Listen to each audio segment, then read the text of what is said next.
हालांकि न्यायपालिका और चीफ जस्टिस की मर्यादा, उनके सम्मान, उसे लेकर बार काउंसिल ऑफ इंडिया ने जो कदम उठाया, हालांकि फिर कदम बहुत सोच विचार के बाद उसे कदम को वापस भी ले लिया। इसके बाद लगा कि ये अध्याय अब पूरी तरह से खत्म हो जाएगा। लेकिन जिस तरह से बार काउंसिल ऑफ इंडिया पर प्रदर्शन चल रहे हैं, पक्ष में भी और विपक्ष में भी, और जिस तरह से बार काउंसिल ऑफ इंडिया के गेट उनको नुकसान पहुंचाया गया, उसमें अंदर घुसने की कोशिश की गई, उसे देखते हुए लगता है कि चीज़ें अभी पूरी तरह से समाप्त नहीं हुई हैं।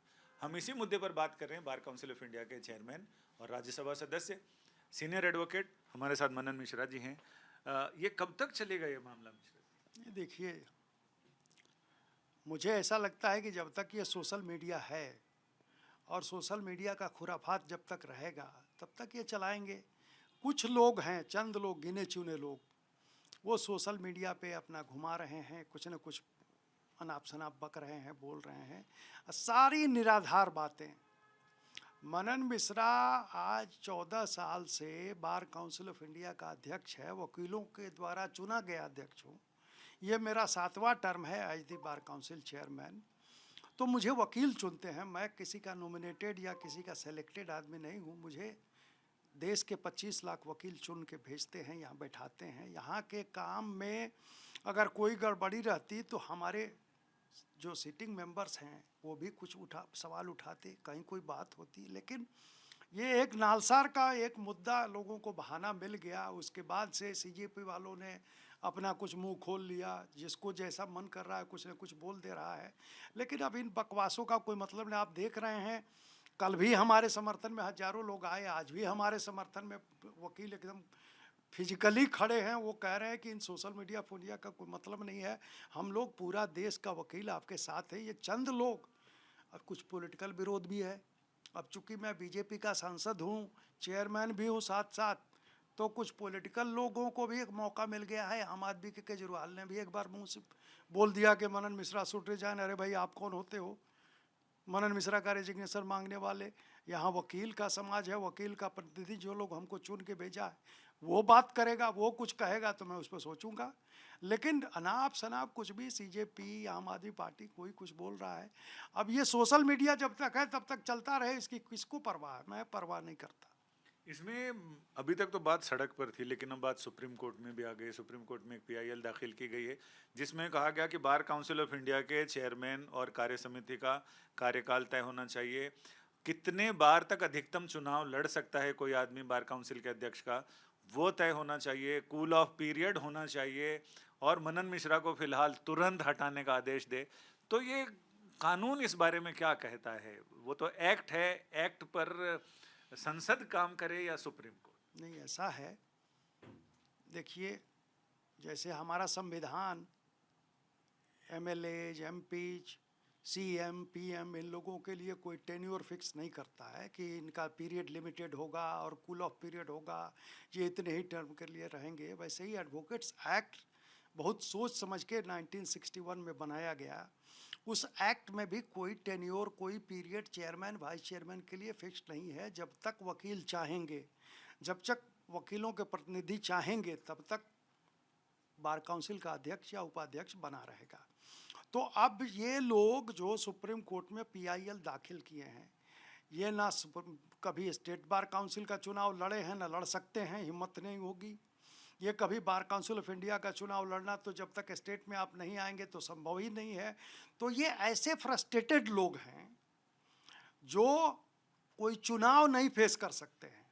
अब इनको मनन मिश्रा को हटाना है, चूंकि पॉलिटिकली वो अपोज्ड हों या विचारधारा का कोई डिफरेंस हो।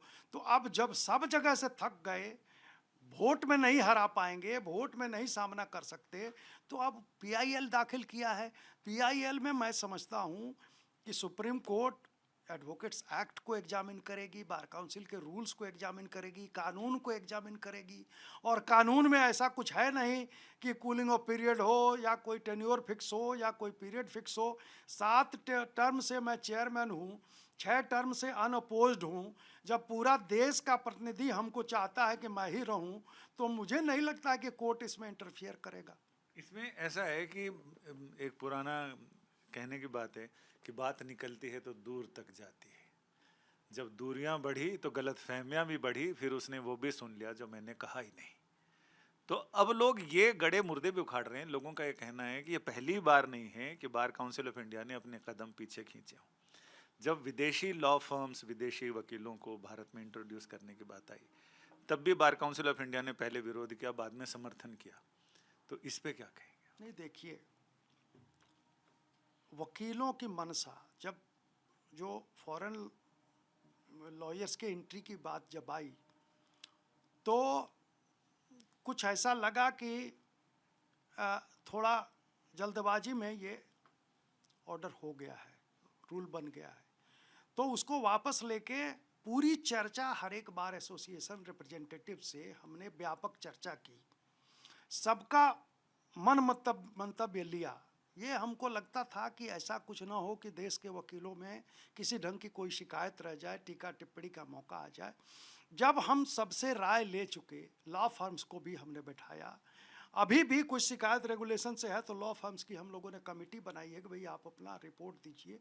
उन लोगों ने रिपोर्ट दिया है, तो गवर्नमेंट से, सारे वकीलों से, सबसे राय मशवरा करने के बाद ही बार काउंसिल ऑफ इंडिया कोई निर्णय लेता है। जल्दबाजी में अगर मान लीजिए जैसे नालसार इशू पे ही हुआ, तुरंत जैसे आधे घंटे के अंदर जब रियलाइज हुआ कि भाई ये एक हार्श एक्शन विद्यार्थियों के खिलाफ नहीं होना चाहिए, मनसा ये है कि सीजेआई से विद्यार्थियों का, जुडिशरी से विद्यार्थियों का रिलेशनशिप सही रहे, कॉर्डियल रिलेशन रहे। कल हो के उनको जो है सो इंटर्नशिप ज्वाइन करना है जजेज के ऑफिस में, कल हो के उनको सीनियर का ऑफिस ज्वाइन करना है, अच्छे वकील के, अच्छे लॉ स्कूल के विद्यार्थी हैं, वो निश्चित चाहेंगे कि सुप्रीम कोर्ट, हाई कोर्ट में आएँ। तो ये रिलेशनशिप ऐसा ना हो कि कोई सीनियर वकील ये सोचे कि भाई ये तो झगड़ालू किस्म के लोग हैं, इन्होंने जुडिशरी को अपोज कर दिया था, हाईएस्ट ऑफिस को, तो इनको नहीं रखेंगे, या जुडिशरी में जजेज कहें कि इनको नहीं। तो ये मनसा जो अंदर पीछे जो उसके बैकग्राउंड में बात थी वो थी कि रिलेशनशिप सही रहे। चीफ जस्टिस को ये लोग बुलाएं, कॉन्वोकेशन हो, लाइफ में एक मौका मिलता है कॉन्वोकेशन का, चीफ जस्टिस ऑफ इंडिया उस कॉन्वोकेशन में जाएंगे, उनके हाथ से डिग्री मिलेगी तो वो एक अच्छा अवसर उनके लिए रहेगा, लाइफ टाइम अचीवमेंट होगा। मनसा वो थी, कोई गलत किसी के लिए करने की कोई मनसा नहीं थी। विद्यार्थी भी इस बात को समझ गए हैं। वही बात फॉरेन रेगुलेशंस लागू करने में थी। सबका बात, सबका विचार जानने के बाद जो पक्का निर्णय, जो अच्छा निर्णय हो, वो लेना बार काउंसिल का कर्तव्य है, वही हम करते हैं। मेरा ये कहना है कि ये सवाल तो बार बार उठ रहे हैं, कभी प्रदर्शन के जरिए, कभी बयानों के जरिए, तो आप एक ही सवाल का एक ही जवाब कितनी बार देंगे और कितनी तरह से देंगे? नहीं, अब तो सवाल ये है कि जब सवाल उठेंगे तो जितनी बार ज़रूरत होगी उसमें कोई दिक्कत हमको जवाब देने में नहीं है, क्योंकि ऐसा है, सोशल मीडिया का युग है। सोशल मीडिया में 1-8 लाख रुपया दे दीजिए तो जितने लाइकिंग का आप चाहिए उतने आ जाएंगे, यूट्यूब में जितने लाइकिंग चाहिए वो हो जाएंगे, फॉलोअर्स मिल जाएंगे। तो अब ऐसी स्थिति में तो कोई चाहेगा कि इनको डॉक में डाल दें, इनको जो है सो रॉन्ग बॉक्स में डाल दें, तो जहाँ तक बन पड़ेगा जवाब दूंगा। बाकी जवाब हमारे वकील दे ही रहे हैं, वकील अपना संकल्प ले रहे हैं कि हम लोग भी जवाब देंगे। पूरे देश के वकील कह रहे हैं कि हम जवाब देंगे इस सोशल मीडिया पे जो भी अनाप शनाप बयान आ रहे हैं उनका। आपका बहुत बहुत शुक्रिया। यानी सवाल तो उठे हैं, उठ रहे हैं और आगे भी उठेंगे। उनके जवाब देने के लिए बार काउंसिल ऑफ इंडिया भी तैयार है, और जिसे जिस भाषा में जिस तरह से जवाब चाहिए उस तरह से भाषा में जवाब देने को तैयार है। बस सवालों का सिलसिला कब खत्म होगा, बड़ा सवाल यही है। कैमरामैन लोकेंद्र पांडे के साथ संजय शर्मा, दिल्ली, आज तक।